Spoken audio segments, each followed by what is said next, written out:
You know the person who you really want to be scared of? The person who has no idea that there even is a pattern. That's the guy who's not even started down this journey.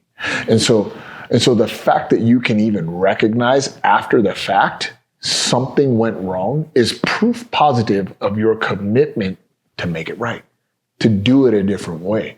And so that's really, like, for me, I love it when people recognize it. Like even if it's after the fact, even if it's not perfect yet, and there's still like a day, you're like, oh shit, I was a real dick.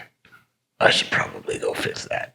That is a beautiful starting point and a recognition that there's something inside of you that is not okay with how things went. That's like step one. You need that part. But then it's time to get in there and deconstruct exactly where did it go wrong, right?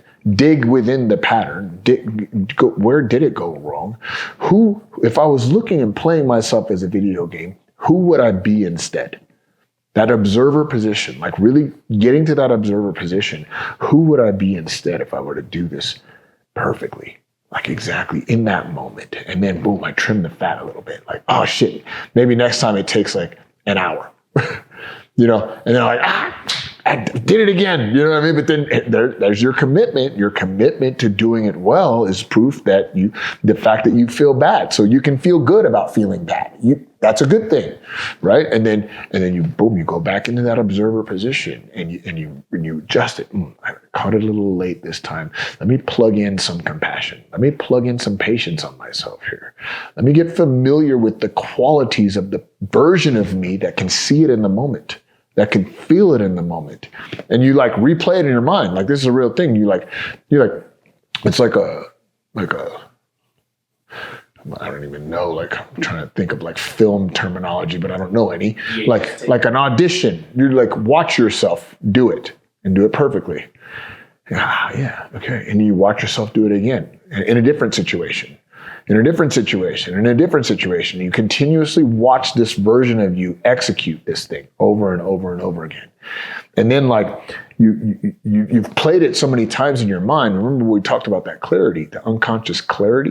Your mind wants clarity. Well, the more times that it can see what it is you're trying to achieve, the more likely you're actually going to be able to step into that version of yourself when the time comes, right? And it's such a powerful way to like create transformation is to do it unconsciously.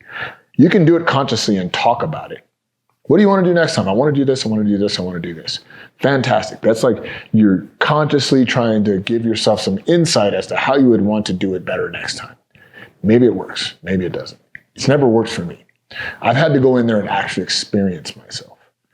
Like experience myself, come out of myself and literally watch a version of me over there, disassociated version of me, do it correctly over and over again. Do it with this person. Do it with that person. Do it with the main person, the one who has the biggest ability to disrupt my peace. Do it with them. And I watch it.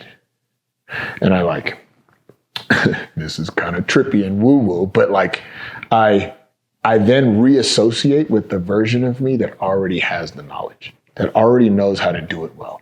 So it's disassociated version of me over there that I'm watching do this well. That means I'm over here, they're over there. I know you know what that means, right? Yeah.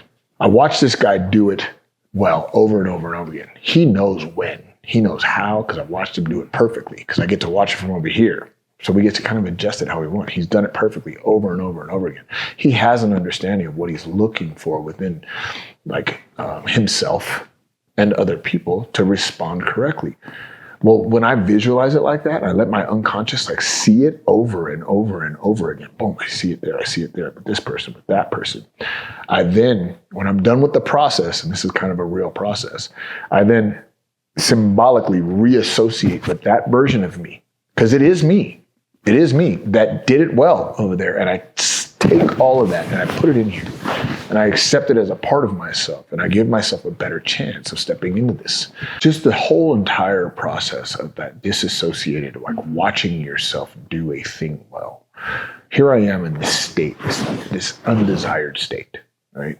I don't want to be here. I don't want to handle these things in this way, allowing myself to see a version of me that's handling exactly how I want to handle it.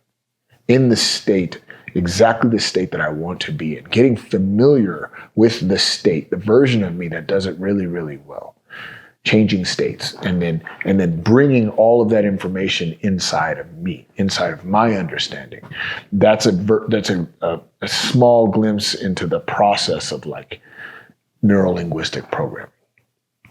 It is a very effective way to transform who and how you show up inside of situations by pulling it out and seeing the images of yourself and seeing yourself walk through experiences in the past and adjusting the meaning, adjusting the behaviors, adjusting the states within it, and then pulling all of that information in.